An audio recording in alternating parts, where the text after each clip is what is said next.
Haaland, যাকে এক বছর আগেও বলা হতো ডি ব্রুইনা ছাড়া অচল, সেখানে অপরিচিত একটা দলের হয়ে শুধু গোল করেই দলকে নিয়ে গেল বিশ্বকাপে।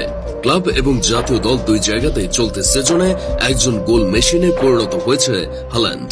দেখতে যেমন দত্তের মতো, তেমনি তাকে থামানোরও নেই কারো সাধ্য।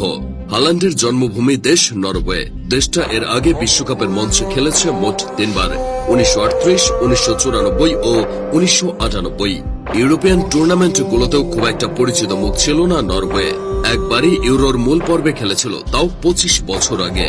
হাল্যান্ডের বাবা আলফ ইঙ্গেন নরওয়ের হয়ে খেলেছিলেন 98 বিশ্বকাপ, কিন্তু সেটা ছিল নরওয়েজিয়ানদের জন্য বিশ্বকাপের।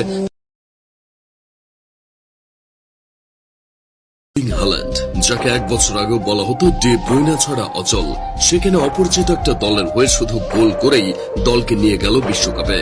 ক্লাব এবং জাতীয় দল দুই জায়গাতেই চলতে সিজনে একজন গোল মেশিনে পরিণত হয়েছে হাল্যান্ড। দেখতে যেমন দত্তের মতো, তেমনি তাকে থামানোরও নেই কারো সাধ্য। হাল্যান্ডের জন্মভূমি দেশ নরওয়ে। দেশটা এর আগে বিশ্বকাপের মঞ্চে খেলেছে মোট 3 বার, 1938, 1994 ও 1998। ইউরোপিয়ান টুর্নামেন্টগুলোতেও খুব একটা পরিচিত মুখ ছিল না নরওয়ে। একবারই ইউরোর মূল পর্বে খেলেছিল, তাও 25 বছর আগে। হাল্যান্ডের বাবা আলফ ইঙ্গেন নরওয়ের হয়ে খেলেছিলেন 98 বিশ্বকাপ, কিন্তু সেটা ছিল নরওয়েজিয়ানদের জন্য বিশ্বকাপের